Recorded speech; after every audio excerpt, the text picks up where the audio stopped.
Hi, welcome to ECHL Week Presents. I'm Barry Schickling. We're glad you're with us today. It's a special program as we preview the 2023 Kelly Cup playoffs.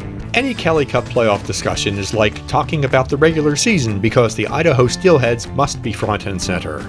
The team which set ECHL records for points, victories, and wins at home had as good a season as any team in this league has ever had.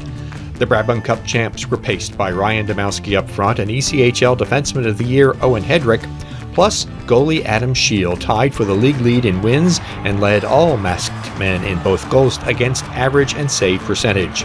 As terrific as all those numbers are, Utah has its own impressive stats. The Grizzlies were 5th in the league in scoring per game, Cameron Wright was the 4th leading rookie scorer in the ECHL, and Jordan Martell had 6 goals and 8 points versus the Steelheads this season. Keep this in mind, Idaho lost only 12 games all year. 4 of them were to Utah. The other Mountain Division playoff series features another team with lots of firepower, Allen. 3 of the ECHL's top scorers this season were Americans. That includes Rookie of the Year Hank Crone, as well as Jack Combs and Colton Hargrove. On the other side, Kansas City did a better job keeping the puck out of its net this season, ranking in the top half of the ECHL in goals against. Mavericks goalie Shane Starrett has both Kelly Cup and AHL Calder Cup playoff experience. Allen's goaltender, Kevin Mandalosi, got 3 games of NHL experience with Ottawa this season.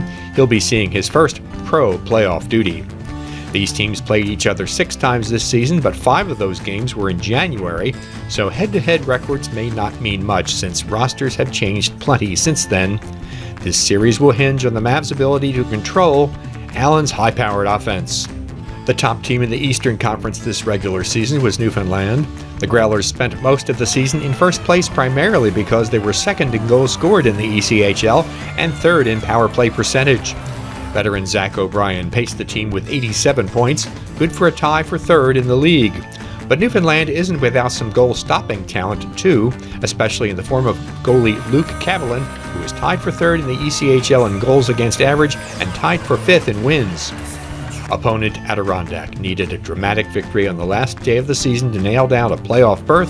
The Thunder were 10 games over 500 in the second half of the season, and much of that success can be attributed to team captain, former NHL winger Shane Harper, who averaged over a point per game this season.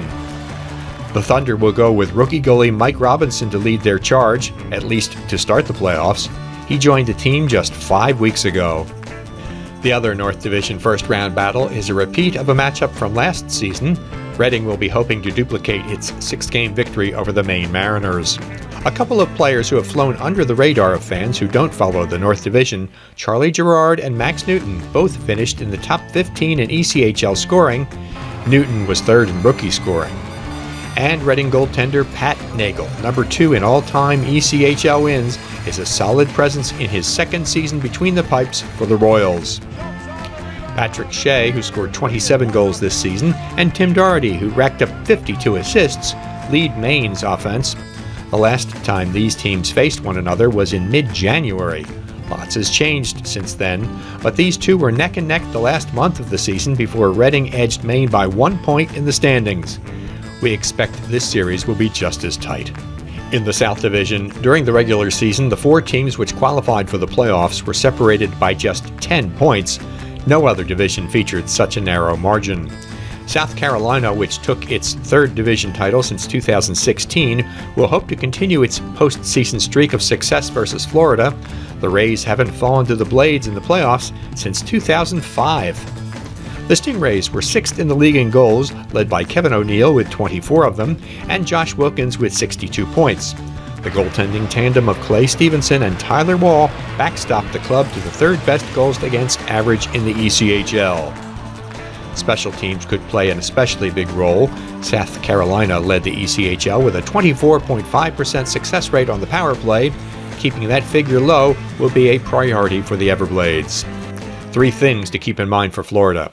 It won the season series. When the teams take the ice on Saturday, the Blades' Brad Ralph will become the league's all-time leader in playoff games coached. He's already number 1 in postseason wins.